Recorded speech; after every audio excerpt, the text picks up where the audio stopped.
ജനിതകമായ എന്തെങ്കിലും, അതായത് നമ്മുടെ നട്ടെല്ലിൻ്റെ ഘടനയിലുണ്ടാകുന്ന മാറ്റങ്ങൾ ഉണ്ടാകുന്ന വേദനകൾ, അതേപോലെ അവസാനം ക്യാൻസർ വരെ നടുവേദനയ്ക്ക് കാരണമാകാം. എന്തിനാണ് എക്സസൈസ് നടുവേദനയ്ക്ക് ചെയ്യുന്നത്? അപ്പോൾ എന്താണ് നടുവേദന? എത്രത്തോളം ആൾക്കാർക്കാണ് നടുവേദന വരുന്നത്? അതിൻ്റെ കാരണങ്ങൾ എന്തൊക്കെയാണ്? ഏതൊക്കെ തരത്തിലുള്ള നടുവേദനകളാണ് ഉള്ളത്? കുട്ടികളെ ബാധിക്കുന്ന നടുവേദനകൾ ഏതാണ്? അതിൻ്റെ ചികിത്സാ മാർഗങ്ങൾ ഏതൊക്കെയാണ്? സർജറി ഏതൊക്കെയാണ്? ഇതൊക്കെയാണ് നമ്മളിന്ന് സംസാരിക്കാൻ പോകുന്നത്.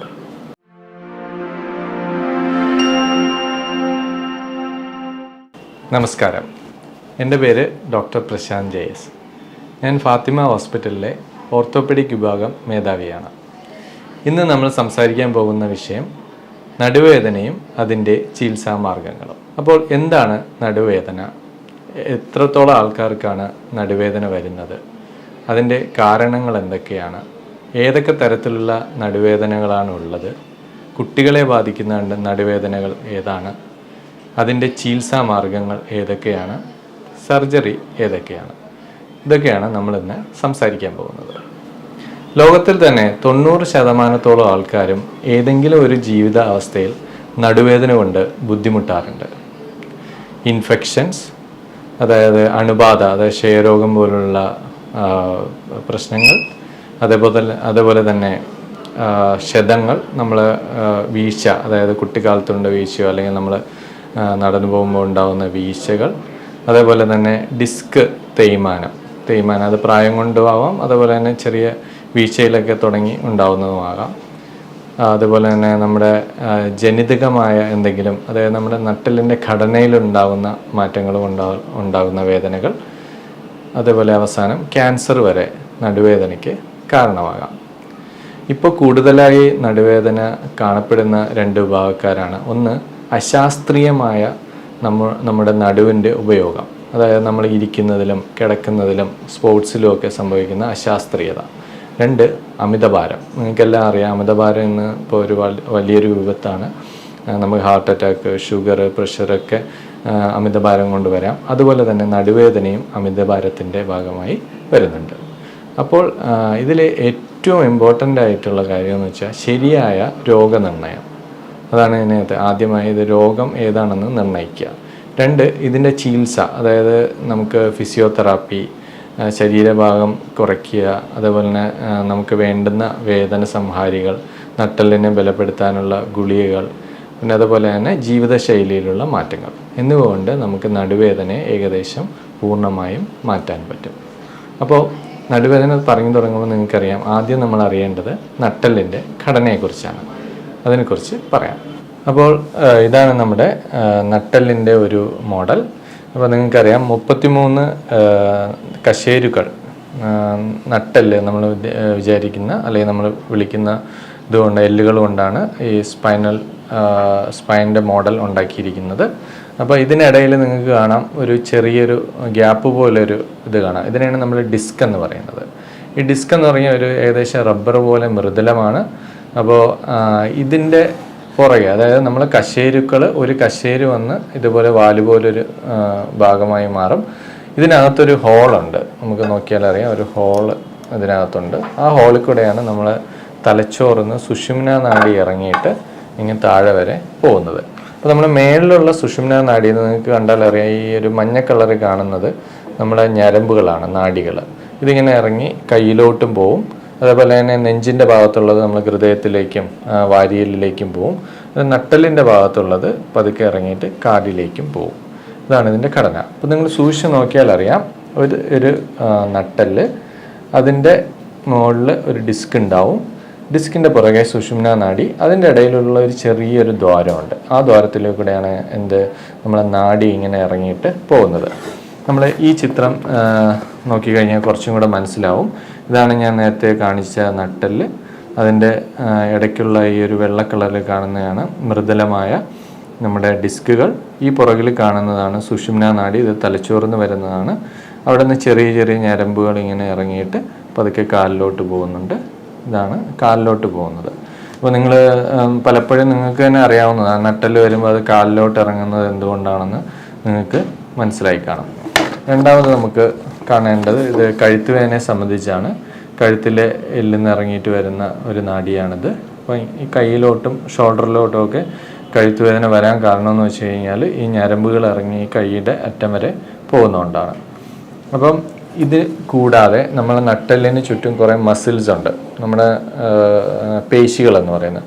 അതിങ്ങനെ പേശികൾ രണ്ട് വശത്തേക്കും ഇങ്ങനെ പോകും. അതുപോലെ തന്നെ ഫ്രണ്ടിൽ നമ്മളെ വയറിൻ്റെ ഫ്രണ്ടിലും മസിൽസ് ഉണ്ട്. അപ്പോൾ ഇതിനകത്ത് നമ്മൾ ഏറ്റവും കൂടുതൽ ശ്രദ്ധിക്കേണ്ട കാര്യം എന്ന് വെച്ച് കഴിഞ്ഞാൽ നമ്മുടെ ഈ നെഞ്ചിൻ്റെ ഭാഗത്ത് നട്ടെല്ലിനെ സംരക്ഷിക്കാൻ വാരിയെല്ലുകളുണ്ട്. അതേപോലെ തന്നെ നമ്മുടെ താഴ്ഭാഗത്ത് നമ്മളെ സംരക്ഷിക്കാൻ എന്തുണ്ട്, ചട്ടക്കൂടുണ്ട്, നമ്മുടെ ചട്ടക്കൂട്. പക്ഷേ നമ്മുടെ ഈ ഭാഗത്ത് ലംബാർ ഏരിയ, അതായത് ആ വയറിൻ്റെ പുറകിലുള്ള സ്പൈനും ഈ നെഞ്ചിൻ്റെ മേളിലുള്ള കഴുത്തിൻ്റെ ഏരിയയിലുള്ള സ്ഥലത്ത് നമ്മളെ സംരക്ഷിക്കാൻ, അതായത് സപ്പോർട്ട് നൽകാൻ പേശികൾ മാത്രമേ ഉള്ളൂ. ബാക്കി എല്ലിൻ്റെ സപ്പോർട്ടൊന്നും നമുക്കില്ല. അതുകൊണ്ടാണ് കൂടുതലും ആൾക്കാർക്ക് എന്ത് വരുന്നത്, ഈ ഒരു നടുവേദനയും കഴുത്തുവേദനയും വരുന്നതിൻ്റെ കാരണം. അപ്പോൾ നട്ടെല്ലിൻ്റെ ഘടനയെക്കുറിച്ച് നമ്മൾ പറഞ്ഞു കഴിഞ്ഞു. ഇനി നമ്മൾ ഡിസ്കസ് ചെയ്യാൻ പോകുന്നത് വളരെ കോമൺ ആയിട്ട് കാണുന്ന ഡിസ്ക് തള്ളിവരൽ, അതുപോലെ ഉണ്ടാകുന്ന സയാറ്റിക്ക എന്ന് പറയുന്ന അസുഖത്തെക്കുറിച്ചാണ്. അപ്പോൾ നമുക്ക് കുറച്ചും കൂടെ അതിൻ്റെ ഘടനയിലേക്ക് പോകാം. ഇതാണ് നമ്മുടെ എല്ലുകൾ. ഈ കാണുന്ന മൃദുലമായതാണ് നമ്മുടെ ഡിസ്ക് എന്ന് പറയുന്നത്. അപ്പോൾ ചില കേസുകളിൽ എന്താ പറ്റുമെന്ന് വെച്ച് കഴിഞ്ഞാൽ നമ്മൾ ഈ ഡിസ്ക് വെളിയിലോട്ട് തള്ളി വരും. നിങ്ങൾ ഈ ഭാഗം ശ്രദ്ധിച്ചാൽ മനസ്സിലാവും. ഇതാണ് സാധാരണ ഡിസ്ക് എന്ത് ചെയ്യും, ഇവിടം വരെ ഉണ്ടാവുള്ളൂ, ആ എല്ലിനോട് ചേർന്നാണ് പോകുന്നത്. പക്ഷേ ചില അവസ്ഥയിൽ ഇത് റബ്ബർ പോലെ ആയതുകൊണ്ടാവും അത് പെട്ടെന്ന് വെളിയിലോട്ട് തള്ളി വന്നിട്ട് നമ്മുടെ ഈ ഞരമ്പിനെ പ്രസ് ചെയ്യുമ്പോൾ ആ വേദന ഇങ്ങനെ കാലിലേക്ക് പോവുകയും അങ്ങോട്ടും ഇങ്ങോട്ടൊക്കെ പോവുകയും ചെയ്യും. ഇതേ അവസ്ഥ തന്നെ നമ്മളെ കഴുത്തിലെ ഇതിന് കയ്യിലോട്ട് പോകുന്നതിനൊക്കെ കാരണം ഡിസ്ക് വെളിയിലോട്ട് തള്ളി വരുന്നതാണ്. ഈ ഡിസ്ക് എന്ന് പറയുന്നത് നമ്മുടെ രണ്ട് ഘടനയിൽ രണ്ടെണ്ണം ഉണ്ട്. ആനുലസ് ഫൈബ്രോസിസ് എന്ന് പറയുന്ന പുറംചട്ടയും പിന്നെ അകത്തൊരു വളരെ മൃദുലമായ ന്യൂക്ലിയസ് പൾപ്പോസസ് എന്ന് പറയുന്ന ഭാഗമാണുള്ളത്. അപ്പോൾ ആനുലസ് ഫൈബ്രോസിസ് പൊട്ടിക്കഴിഞ്ഞാൽ പെട്ടെന്ന് തന്നെ ന്യൂക്ലിയസ് പൾപ്പോസസും വെളിയിൽ വന്നിട്ടാണ് ഈ വേദന ഉണ്ടാക്കുന്നത്. അപ്പോൾ എന്തൊക്കെയാണ് ഈ ഡിസ്ക് തള്ളി വരാനുള്ള കാരണങ്ങൾ? അശാസ്ത്രീയമായ രീതിയിലുള്ള വെയിറ്റ് എടുക്കൽ. നമ്മൾ പെട്ടെന്ന് എക്സസൈസ് ഒന്നുമില്ലാതെ പോയിട്ട് പെട്ടെന്നൊരു വെയിറ്റ് എടുക്കുക, അത് എപ്പോഴും ഡിസ്ക് പൊട്ടാനൊരു കാരണമാണ്. 2, പ്രായം കൂടി വരും തോറും നമ്മുടെ മുടി നരയ്ക്കുന്നതൊക്കെ പോലെ അല്ലെങ്കിൽ പല്ല് കൊഴിയുന്നതൊക്കെ പോലെ എല്ലിനും ബലക്കുറവ് വരും, അതുപോലെ തന്നെ ഡിസ്കിനും ബലക്കുറവ് വരും. അപ്പോൾ നമ്മൾ ചെറുതായിട്ടൊന്ന് അങ്ങോട്ടും ഇങ്ങോട്ടും തിരിയുമ്പോഴൊക്കെ ഇത് പൊട്ടി വരാറുണ്ട്. പിന്നെ നമ്മൾ വീഴ്ച. നമ്മളിപ്പോൾ പലപ്പോഴും ഒ പിയിൽ വരുന്നൊരു കാര്യം എന്ന് വെച്ച് കഴിഞ്ഞാൽ സാധാരണ ഒരു പേഷ്യൻ്റ് താഴെ വീണാൽ അല്ലെങ്കിൽ ഹൈറ്റിൽ നിന്ന് വീഴുകയോ അല്ലെങ്കിൽ വീട്ടിൽ തന്നെ ഡൊമസ്റ്റിക് ഫോളോ വല്ലതും ആണെങ്കിൽ നമ്മൾ വേദന കാരണം ഏതെങ്കിലും ഡോക്ടറെ അടുത്ത് പോവും, അല്ലെങ്കിൽ ഒരു എക്സ്റേ എടുത്ത് നോക്കുമ്പോൾ അവർ പറയും ഒന്നുമില്ല, എക്സ്റേയിൽ കുഴപ്പമില്ല എന്ന് പറഞ്ഞിട്ട് ആ പേഷ്യൻ്റ് പോവാം. പക്ഷേ ആ പേഷ്യൻറ്റിന് എല്ലിന് പ്രശ്നം അല്ലെങ്കിൽ ഡിസ്കുകൾക്ക് പ്രശ്നം ഉണ്ടാകാനുള്ള ചാൻസ് ഉണ്ട്. അപ്പോൾ അങ്ങനെ വീഴ്ച ഒരു കാരണമാണ്. പിന്നെ കാണുന്ന എന്ന് വെച്ച് കഴിഞ്ഞാൽ നമ്മൾ വെയിറ്റ് എടുക്കുക അമിതമായി, നമുക്ക് പറ്റാത്ത രീതിയിലുള്ള വെയിറ്റുകൾ നമ്മുടെ ബോഡിയിലേക്ക് വരിക. അതപ്പോൾ തലയിലാണെങ്കിലും അല്ലെങ്കിൽ നമ്മൾ പെട്ടെന്നൊരു വെയിറ്റ് നമ്മുടെ കയ്യിലേക്ക് എടുക്കുന്ന രീതിയിലൊക്കെ വരുമ്പോൾ പെട്ടെന്ന് ഡിസ്ക് പൊട്ടാറുണ്ട്. അപ്പം ഇതാണ് ഡിസ്ക് വേദന. ഇത് വളരെ കോമൺ ആയിട്ട് കാണുന്ന അസുഖമാണ്. അപ്പോൾ സ്ത്രീകളിലാണ് സാധാരണ കാണുന്നത്, ചെറുപ്പക്കാരിലാണ് കൂടുതൽ കാണുന്നത്. പ്രായമായാലും കാണുന്നെങ്കിലും കൂടുതലും ഒരു മിഡിൽ ഏജിലാണ് കൂടുതലായി കാണുന്നത്. അപ്പോൾ എന്തൊക്കെയാണ് ഈ ഡിസ്ക് തേയ്മാനത്തിൻ്റെ ലക്ഷണങ്ങൾ? ഒന്ന്, നമുക്ക് വേദന എപ്പോഴാണ് വരുന്നത്? നമ്മൾ ആദ്യ തുടക്കത്തിൽ നമ്മളെന്തെങ്കിലും ഈ വെയിറ്റ് എടുത്ത് പൊക്കുമ്പോഴോ അല്ലെങ്കിൽ നമ്മൾ സ്റ്റെപ്പ് കയറുമ്പോഴോ അല്ലെങ്കിൽ നമ്മൾ നിലത്തിരുന്ന് എഴുന്നേൽക്കുമ്പോഴോ ഒക്കെ ചെറിയൊരു വേദനയും ഒരു ഉളുക്ക് പോലെയൊക്കെ ബാക്കിൽ അനുഭവപ്പെടും. രണ്ടാമതായി കാണുന്നത് വെച്ച് കഴിഞ്ഞാൽ കാലിലോട്ട് വേദന വരിക. അതായത് നമ്മൾ തുടയുടെ താഴെ കൂടെ ഇങ്ങനെ കാലിൻ്റെ വിരൽ വരെ ഒരു റേഡിയേറ്റിംഗ് പെയിന് ഉണ്ടാവും. അതൊരു സിവിയറിറ്റി നമുക്ക് ചിലപ്പോൾ ഒരു കുറേ നേരം നിൽക്കുമ്പോഴായിരിക്കും അല്ലെങ്കിൽ കുറേ സമയം ഇരിക്കുക ഒക്കെ ചെയ്യുമ്പോഴത്തേക്ക് ഈ വേദന റേഡിയേറ്റ് ചെയ്തിട്ട്, അതായത് സ്പൈൻ ലോഡ് ചെയ്യുക, നമ്മുടെ ഈ വെയിറ്റ് എല്ലാം കൂടെ ബാക്കിൽ വരികയാണല്ലോ. അപ്പോൾ സ്പൈൻ ലോഡ് ചെയ്യുന്ന സമയത്ത് ഇരിക്കുമ്പോൾ കുറേ നേരം ഇരിക്കുക, അല്ലെ IT ഫീൽഡൊക്കെ ആണെങ്കിൽ ഇരിക്കുക, അല്ലെങ്കിൽ നമ്മൾ കുറേ നേരം നിന്ന് ജോലി ചെയ്യുന്നവർക്ക്, ബേക്കറി അങ്ങനെ സെയിൽസ് ഒക്കെ ഉള്ളവർക്കൊക്കെ അങ്ങനെ കൂടുതലായിട്ട് കാണാറുണ്ട്. പിന്നെ എന്ന് പറഞ്ഞു കഴിഞ്ഞാൽ കാലിലെ കടച്ചിലും കുഴച്ചിലും. അത് 2 രീതിയിൽ വരാം. അതായത് ഈ നമ്മുടെ സുഷുമ്ന നാഡിയിൽ നിന്ന് വരുന്ന ഞരമ്പുണ്ടാക്കിയിരിക്കുന്നത് 3 കാര്യങ്ങൾ കൊണ്ടാണ്. ഒന്ന്, നമ്മുടെ സ്പർശനം, അതായത് ചൂട്, തണുപ്പ്, വേദനയൊക്കെ അറിയാവുന്ന ഞരമ്പ്, 2 നമ്മളെ മസിലിലേക്ക് പോകുന്ന ബലം ഉണ്ടാക്കാനുള്ള ഞരമ്പ്, 3 നമ്മളെ ജോയിൻറ്റ് സെൻസ്, നമ്മൾ നടക്കുമ്പോഴൊക്കെ കോർഡിനേഷന് വേണ്ടിയിട്ടുള്ള ഞരമ്പ്. ഇതിനകത്ത് 3 ഞരമ്പിനെയും ബാധിക്കുമ്പോഴും 3 രീതിയിലുള്ള ലക്ഷണങ്ങളാണ് ഉണ്ടാവാറ്. ഒന്ന് കുഴച്ചിലും ബലക്കുറവും, അതായത് നമ്മളെ മസിലുകളിലേക്ക് സപ്ലൈ ചെയ്യുന്ന ഞരമ്പിനെ അത് ഡിസ്ക് തണ്ടി വന്ന് അതിനെ ബാധിക്കുമ്പോഴും എന്ത് പറ്റും, ഈ നമുക്ക് കുഴച്ചിലും അതേപോലെ തന്നെ അമിതമായിട്ട് ബലക്കുറവ്, നമുക്ക് ജോലികൾ ചെയ്യാൻ പറ്റാത്ത രീതിയിലുള്ള ബലക്കുറവും അനുഭവപ്പെടും. ഇനി നമ്മുടെ സ്പർശന നാഡിയെ, അതായത് സ്പർശനത്തിന് വേണ്ടിയുള്ള നാഡികളെ ഇത് എഫക്റ്റ് ചെയ്യുമ്പോഴത്തേക്ക് നമുക്ക് സെൻസേഷൻ കുറയും. അതായത് നമുക്ക് തൊടുന്നത് അറിയില്ല, അല്ലെങ്കിൽ ഭയങ്കര തരിപ്പായിരിക്കും, നമുക്ക് തൊടുമ്പോഴത്തേക്ക് ഒരു തരിപ്പ് പോലൊരു ഫീലിങ് അനുഭവപ്പെടും. അത് നമുക്ക് പല പേഷ്യൻസും നമുക്ക് അവരെ കൺവിൻസ് ചെയ്യാൻ ബുദ്ധിമുട്ടാണെന്ന് പറഞ്ഞ് മനസ്സിലാക്കാൻ. സാറേ എനിക്ക് ചില പേഷ്യൻസിന് നടുവിന് കാര്യമായ വേദന ഉണ്ടാവില്ല, ആ വേദന താഴോട്ട് റേഡിയേറ്റിംഗ് പെയിൻ ആയിരിക്കും. അപ്പോൾ ഞാൻ പറയുന്നത് സ്വിച്ച് ഇട്ടാൽ ലൈറ്റ് അവിടെ കത്തുന്നത് പോലെ ഈ വേദന എന്ത് ചെയ്യും, നിങ്ങളുടെ ഇവിടത്തെയാണ് പ്രശ്നമെങ്കിലും താഴെ വരും. അങ്ങനെയാണ് നമ്മളിതിനെ മനസ്സിലാക്കേണ്ടത്. പിന്നെ ചില പേഷ്യൻസിന് ഈ നമ്മുടെ ലംബാർ സ്പൈൻ ഏരിയയിലുള്ള ഞരമ്പുകൾക്ക് വേറൊരു പ്രശ്നം എന്ന് വെച്ച് കഴിഞ്ഞാൽ, ഞാൻ നേരത്തെ പറഞ്ഞല്ലോ ജോയിൻറ്റ് സെൻസ്, ബാലൻസ് പോവുക, നടക്കുമ്പോഴേ നമ്മൾ അറിയില്ല, നമ്മൾ വീണ് പോവുക, അങ്ങനെയുള്ള കാര്യങ്ങളൊക്കെ, അല്ലെങ്കിൽ ചെരുപ്പിടാൻ ബുദ്ധിമുട്ട് വരിക, നമുക്ക് എന്താ സംഭവിക്കുന്നത്, അതായത് താഴെ എന്താ സംഭവിക്കുന്നതെന്ന് അറിയില്ല. അപ്പോൾ ചെരുപ്പിടാൻ ബുദ്ധിമുട്ട്, സ്റ്റെപ്പ് ഇറങ്ങാൻ ബുദ്ധിമുട്ട് ഒക്കെ തുടക്കം, കുറച്ച് കഴിഞ്ഞാൽ തീരെ നടക്കാൻ പറ്റാത്ത ഒരു സ്റ്റേജിലേക്ക് പോകും. പിന്നെ വേറൊരു വളരെ ഇമ്പോർട്ടൻ്റ്, എന്നാൽ വളരെ അപൂർവമായിട്ട് കാണുന്ന ഒരു കോംപ്ലിക്കേഷനാണ് മൂത്രഞരമ്പിനെ, നമ്മളെ മലത്തിനെ കൺട്രോൾ ചെയ്യുന്ന ഞരമ്പിനെ ബാധിക്കുമ്പോൾ നമ്മൾ അറിയാതെ മൂത്രം പോവുകയോ അല്ലെങ്കിൽ മൂത്രം പോകാതിരിക്കുകയോ ചെയ്യാം. അതുപോലെ തന്നെ മലം പോവുകയോ പോകാതിരിക്കുകയോ ചെയ്യാം. അത് മാത്രമേ പെരിയേനൽ സെൻസറി ലോസ് എന്ന് പറയും, കോഡ ഇക്വിന പോലുള്ള ഇതുണ്ട്. നമ്മൾ ഈ താഴെ വന്നിട്ട് ഞരമ്പുകൾ കുറേ ഇറങ്ങുന്ന സ്ഥലത്ത് ഡിസ്ക് തേയ്മാനം വന്നു കഴിഞ്ഞാൽ കോഡ ഇക്വിന എന്ന് പറയും. കോഡ ഇക്വിന എന്ന് പറഞ്ഞാൽ നമ്മുടെ കുതിരയുടെ വാല്. അപ്പോൾ അവിടെ വരുമ്പോഴത്തേക്കും നമ്മളെ മലദ്വാരത്തിന് ചുറ്റുമുള്ള സെൻസേഷൻ പോകും, ഇതാണ് മലം പോവുക, മൂത്രം പോവുക, അങ്ങനെയുള്ള പ്രശ്നങ്ങളൊക്കെ വരാറുണ്ട്. ഇതാണ് ഡിസ്ക് തള്ളിവരൽ മൂലം ഉണ്ടാകുന്ന പ്രശ്നങ്ങൾ.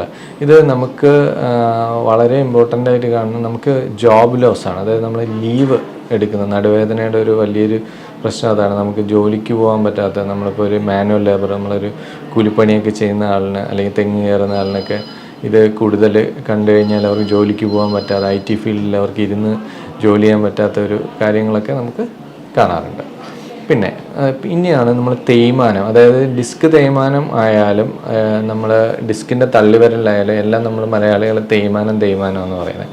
തേയ്മാനം ശരിക്കും എന്ന് പറഞ്ഞു കഴിഞ്ഞാൽ ഡിസ്ക് തേയ്മാനം വന്നതിന് ശേഷം അതിന് മുന്നോ തേയ്മാനം പോലുള്ള അസുഖം വരാം. അതായത് ഞാൻ നേരത്തെ പറഞ്ഞ നട്ടല്, അതിന് താഴെ ഡിസ്കുകൾ, അത് കഴിഞ്ഞിട്ട് നമ്മുടെ ഞരമ്പുകൾ. അപ്പം ഈ ഡിസ്ക് പുറത്ത് വന്നു കഴിഞ്ഞാൽ ബോഡി അൺസ്റ്റേബിളായി. അൺസ്റ്റേബിൾ ആകുമ്പോൾ എന്താ പറ്റുമെന്ന് വെച്ച് കഴിഞ്ഞാൽ പുതിയ എല്ലുകൾ ഈ സുഷുമ്നാ നാഡിക്ക് ചുറ്റും പൊടിച്ചു വരുന്നത് നമ്മൾ ഓസ്റ്റിയോഫൈറ്റ്സ് എന്ന് പറയും.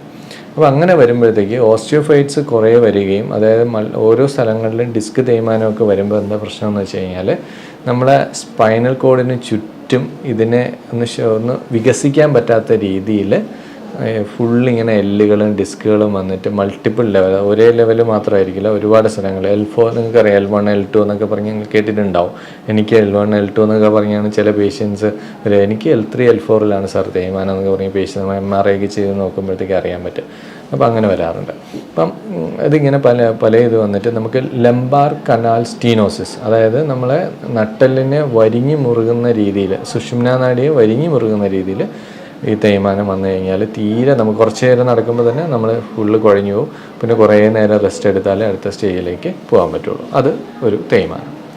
ഇനി നമുക്ക് ശ്രദ്ധിക്കേണ്ട ഒരു നട്ടലിനെ ബാധിക്കുന്ന വാദങ്ങൾ നമ്മൾ മെയിനായിട്ട് നമ്മൾ ആമവാദം പറയാറുണ്ട്. പിന്നെ ഈ യൂറിക് ആസിഡ്, തൈറോയിഡ് പോലുള്ള പ്രശ്നങ്ങൾ ചെറിയൊരു വാദത്തിൻ്റെ അംശം ഉണ്ടാക്കാം. പിന്നെ വിറ്റാമിൻ D, കാൽഷ്യം കുറവൊക്കെ ഇതിൻ്റെ ഭാഗമായിട്ട് വരുന്ന, ബലക്കുറവിൻ്റെ ഭാഗമായിട്ട് വരുന്നത്.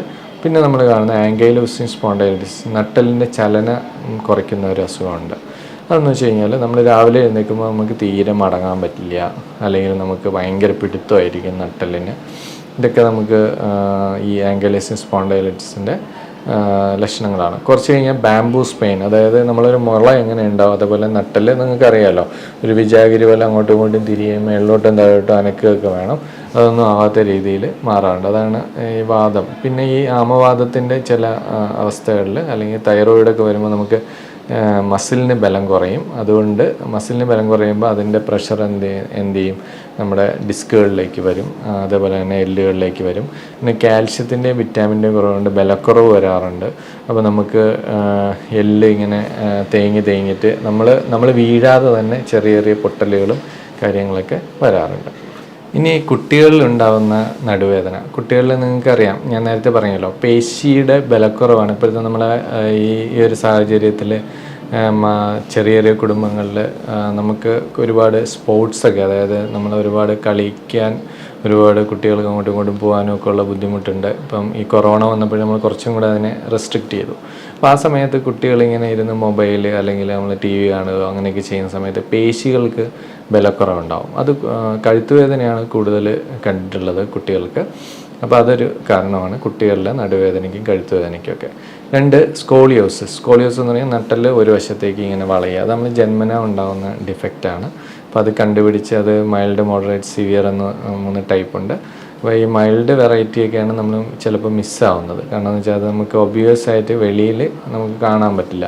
മറ്റേ സിവിയറൊക്കെ ആകുമ്പോൾ നമ്മളിങ്ങനെ കഴുത്ത് അല്ലെങ്കിൽ രോഗി ഇങ്ങനെ ചരിഞ്ഞ് ഇരിക്കുമ്പോൾ നമ്മൾ പെട്ടെന്ന് തന്നെ അത് നോട്ട് ചെയ്യും കൊണ്ടുവരാറും ഉണ്ട്. പിന്നെ എന്ന് പറഞ്ഞാൽ നമ്മൾ ഗ്രോത്ത് പ്ലേറ്റ്, അതായത് നട്ടെല്ലിൻ്റെ തന്നെ കുറച്ച് ഗ്രോത്ത്, നമ്മളെല്ലാ എല്ലുകളും വളർന്നു വരുന്നത് ഗ്രോത്ത് പ്ലേറ്റ് എന്ന് പറയുന്ന ഒരു ഇതിൽ നിന്നാണ്. അപ്പോൾ അതിൻ്റെ വളർച്ചയിൽ എന്തെങ്കിലും പ്രശ്നം ഉണ്ടെങ്കിലും നമുക്ക് വേദന കുട്ടികളിൽ കാണാറുണ്ട്. അപ്പോൾ അതാണ് കുട്ടികളിലുണ്ടാകുന്ന നടുവേദന. ഇനി നമുക്ക് നോക്കേണ്ട കാര്യം എന്ന് വെച്ച് കഴിഞ്ഞാൽ ക്യാൻസറുകൾ. ഇപ്പോൾ ക്യാൻസർ നട്ടെല്ലിന് വളരെ കോമൺ ആയിട്ട് കാണാറില്ല എങ്കിലും നമ്മളെപ്പോഴും വിട്ടുമാറാത്ത നടുവേദന എപ്പോഴും നമ്മൾ MRI ഒക്കെ എടുത്ത് നോക്കണം. അപ്പോൾ നമ്മൾ എന്തിനാണ് ഈ നടുവേദനയുടെ രോഗനിർണയത്തിൽ ഏറ്റവും കൂടുതൽ നമ്മൾ ശ്രദ്ധിക്കേണ്ട കാര്യം എന്ന് വെച്ച് കഴിഞ്ഞാൽ, എക്സ്റേ എടുത്ത് നമുക്ക് കാര്യമായിട്ട് ഒരു കാരണം കാണുന്നില്ലെങ്കിൽ എപ്പോഴും നമ്മൾ MRIയെ ആശ്രയിക്കാറുണ്ട്. ഇപ്പോൾ ക്യാൻസറുകൾ, മെയിനായിട്ട് ക്യാൻസർ എന്ന് പറഞ്ഞു കഴിഞ്ഞാൽ നമ്മൾ മൾട്ടിപ്പിൾ മയലോമ എന്ന് പറയുന്ന പ്രായമായവർ ബാധിക്കുന്ന ക്യാൻസറുണ്ട്. പിന്നെ ചെറിയ ഗ്രോത്തുകൾ ഇങ്ങനെ കാണാറുണ്ട്. പിന്നെ കാണുന്ന ഒരു കാര്യം എന്ന് വെച്ച് കഴിഞ്ഞാൽ, വേറെ എവിടെയെങ്കിലും ക്യാൻസർ ഉണ്ടെങ്കിൽ അത് നട്ടെല്ലിൽ പെട്ടെന്ന് വരാൻ സാധ്യതയുണ്ട്. പെട്ടെന്ന് സ്തനത്തിലുണ്ടാകുന്ന ക്യാൻസർ, പ്രോസ്റ്റേറ്റിലുണ്ടാകുന്ന ക്യാൻസർ, ലങ്സിലുണ്ടാകുന്ന ക്യാൻസർ, ഇതൊക്കെ നമ്മളുടെ മെറ്റാസ്റ്റേസിസ് ആയിട്ട്, അതായത് അവിടെ നിന്ന് ഈ ക്യാൻസർ നട്ടെല്ലിനെ ബാധിക്കാറുണ്ട്. ഇനി രോഗനിർണയം എന്ന് പറഞ്ഞാൽ, നമ്മളൊരു രോഗി വരികയാണെങ്കിൽ ആദ്യം നമ്മൾ പേശി ബലക്കുറവ്, മസിലുണ്ടാവുന്ന സ്പാസം, അതായത് ചില ചലനവള്ളികൾ നമ്മൾ വെയിറ്റൊക്കെ എടുക്കുമ്പോൾ ചിലപ്പോൾ പൊട്ടിപ്പോവാറുണ്ട്. നമ്മളിപ്പോൾ കുനിഞ്ഞ് വെയിറ്റ് എടുക്കുമ്പോൾ പെട്ടെന്നൊരു ഉളുക്ക് പോലെ വരുന്നത് ഈ മസിലിനെയും നമ്മുടെ എല്ലിനെയും ബന്ധിപ്പിക്കുന്ന ചലനവള്ളികൾ, ടെൻഡൻ പോലുള്ള ഇത് പൊട്ടിപ്പോകുമ്പോൾ അതിൻ്റെ ഒരു ക്ഷതം പോലെ ഇങ്ങനെ വരാറുണ്ട്. അപ്പോൾ അത് ആണെങ്കിൽ നമ്മൾ സാധാരണ ഒരു മരുന്നൊക്കെ കൊടുത്തതിന് ശേഷം പേഷ്യൻ്റ് രണ്ടാമത് OPയിൽ വരുമ്പോൾ നമ്മൾ ഒരു എക്സസൈസ് ചെയ്തിട്ട് അത് ഓക്കെ ആക്കാറുണ്ട്. പിന്നെ എന്ന് പറഞ്ഞു കഴിഞ്ഞാൽ ആ പേഷ്യൻ്റ് അങ്ങനെ കുറയുന്നില്ലെങ്കിൽ നമ്മൾ എക്സ്റേ എടുത്ത് നോക്കും. എക്സ്റേ എടുത്ത് നോക്കുമ്പോൾ ഒരു വലിയൊരു ഡിസ്കിൻ്റെ പ്രശ്നങ്ങളോ അല്ലെങ്കിൽ എല്ലിന് എന്തെങ്കിലും ചെറിയ ബലക്കുറവോ അല്ലെങ്കിൽ എല്ലിനുണ്ടാവുന്ന ചെറിയ ക്യാൻസറുകളോ ഒക്കെ ഉണ്ടെങ്കിൽ നമുക്ക് അറിയാൻ പറ്റും.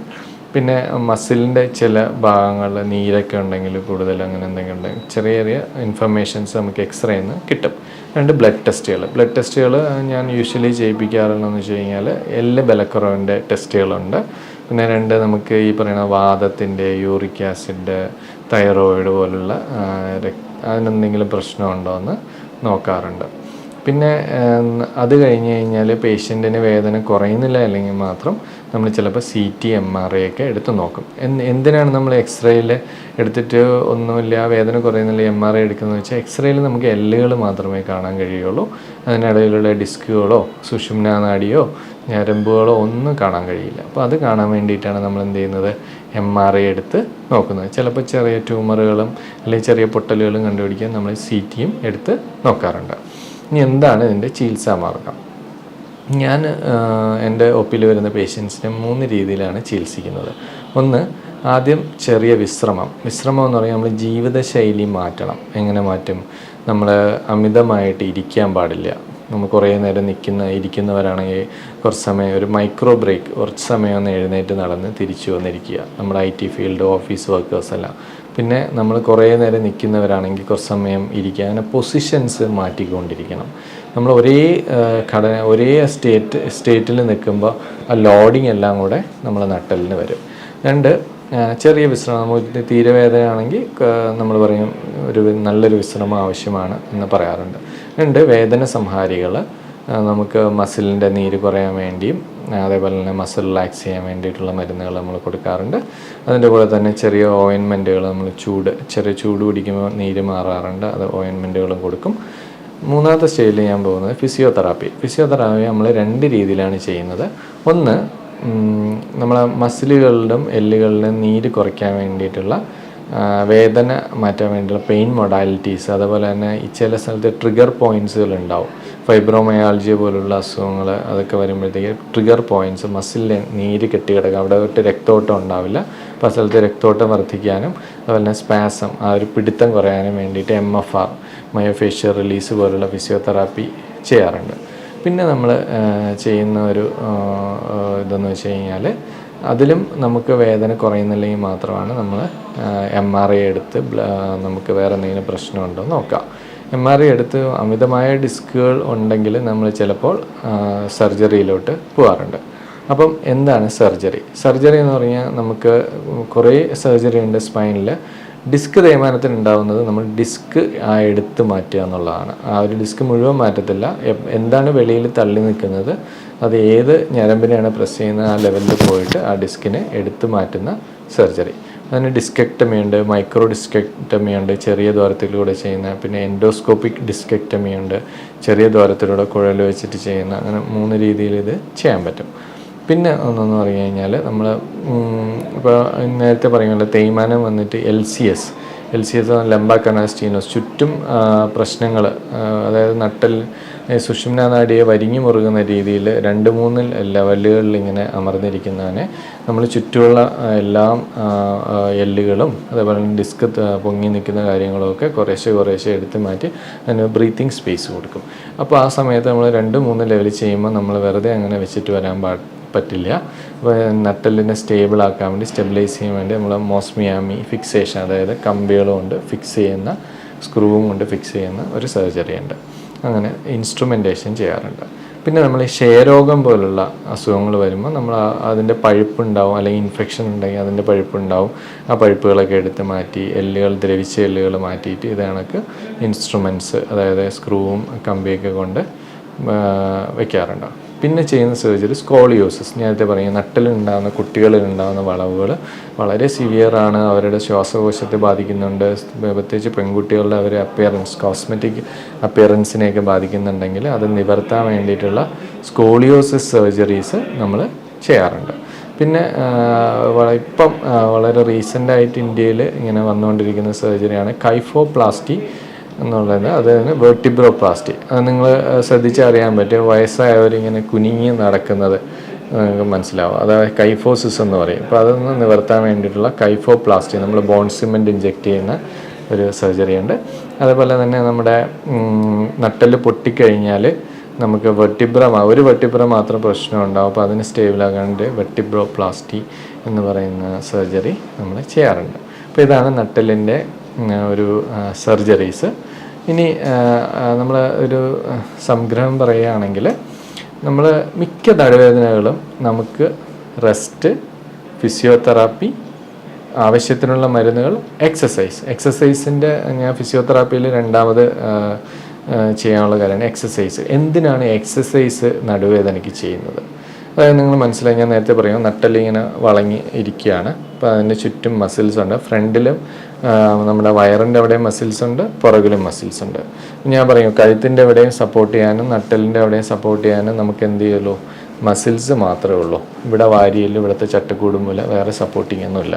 അപ്പം നമ്മൾ മസിൽസ് സ്ട്രെങ്ത് ചെയ്യുമ്പോൾ എന്താ പറ്റുകയെന്ന് വെച്ച് കഴിഞ്ഞാൽ, നമുക്ക് വാഴയ്ക്ക് ചാരി വയ്ക്കും പോലെ ഇതിനൊരു സപ്പോർട്ട് കൊടുക്കുകയാണ്. നമ്മളിപ്പോൾ എന്ത് ഡിസ്കിൻ്റെ ആയാലും, അല്ലെങ്കിൽ വേറെ എന്തെങ്കിലും ബലക്കുറവിൻ്റെ ആണെങ്കിലും, അല്ലെങ്കിൽ നമുക്കെന്തെങ്കിലും ജനിതക തകരാറ് കൊണ്ടുണ്ടായ നടുവേദനയായാൽ പോലും നമ്മൾ ഈ നട്ടലിനെ ഒന്ന് സപ്പോർട്ട് ചെയ്ത് കൊടുത്തു കഴിഞ്ഞാൽ, അതിപ്പം മസിൽ സ്ട്രെങ്തനിങ് എക്സസൈസ്, അതായത് വേദന കുറഞ്ഞു കഴിഞ്ഞാൽ നമ്മൾ എക്സസൈസ് സ്റ്റാർട്ട് ചെയ്യും. സ്ട്രെങ്ത് ചെയ്ത് കഴിഞ്ഞാൽ ഈ നട്ടലിലേക്ക് പോകുന്ന പ്രഷർ കുറയും.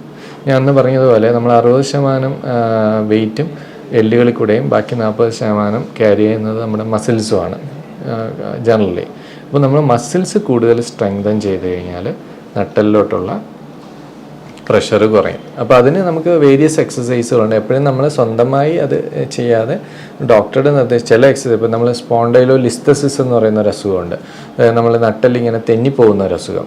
അപ്പോൾ അങ്ങനെയുള്ള അസുഖത്തിന് ചില എക്സസൈസുകൾ നമ്മൾ ചെയ്യാൻ പാടില്ല. അപ്പോൾ അങ്ങനെയുള്ള അസുഖത്തിന് നമ്മൾ ചില എക്സസൈസ് ചെയ്യാൻ പാടുള്ളൂ. അപ്പോൾ എപ്പോഴും ഒരു ഫിസിയോതെറാപ്പിസ്റ്റിന് ഡോക്ടറുടെ നിർദ്ദേശം അനുസരിച്ച് മാത്രമേ എക്സസൈസുകൾ ചെയ്യാവുള്ളൂ. അല്ലെങ്കിൽ നമ്മളത് വേദന കാഠിന്യം കൂടിക്കൂടി വരുന്നതായിട്ടും തോന്നാറുണ്ട്.